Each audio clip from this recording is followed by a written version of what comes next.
Naisip niyo na ba kung ano mangyayari at naghihintay sa future niyo? Ako, palibhasa 18 years old pa lang, kahit minsan hindi ko pa pinag-iisipan ng tungkol sa kinabukasan ko. Ang pelikulang ito ay hatid sa inyo ni Sribat 75.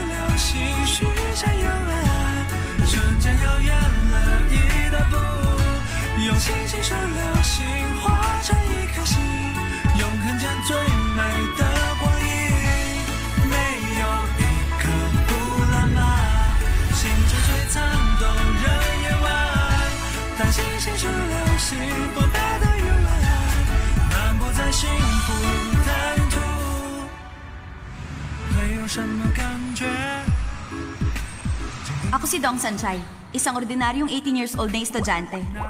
Ito naman ang pinakamamahal kong mama. Bilugan ang mukha niya, malalaki ang legs, malakas ang boses, malakas ang katawan, at higit sa lahat, napaka-optimistic niya sa buhay. Inisip ko nga, mana talaga ako sa mama ko. Oh, ano ba nangyari sa'yo? Bakit naging ganyang kakadungis? Sus, para ka talagang bata.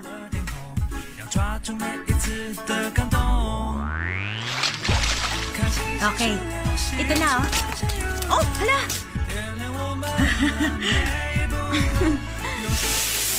Ito ang sweet and sour pork ribs, ang signature dish ng Dong family. Simula pagkabata ko, ang sabay-sabay kaming kumakain at pinagsasaluhan ng masarap na luto ng mama ko, ang best bonding ng pamilya namin.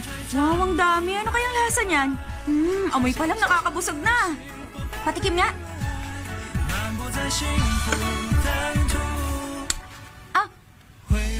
Bakit ka kumukuha? Hindi naman sa'yo yan eh. Para sa mga customer yan. Hindi ka ba nagsasawa sa kakakain niya? Ito yung pagkain na hindi ko pagsasawaan. Nagdesisyon ako mag-exam para sa nutrition course sa Mingde University. Gusto ko kasing manahin yung food delivery business ni Mama. Gusto kong palaguin pa yun para mas marami pa makakatikim sa luto niya.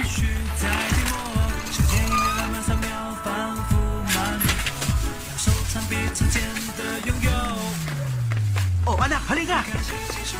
Pa, ito na po ang papa ko. Sige, salamat ha. Isa siyang logistics supervisor. Isa rin siyang mapagmahal na asawa kay Mama at isang mabait na ama para sa akin.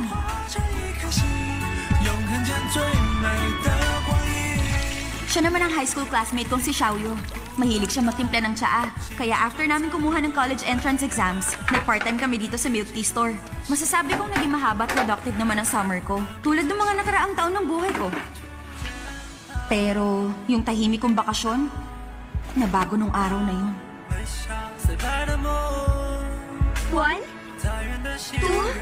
3.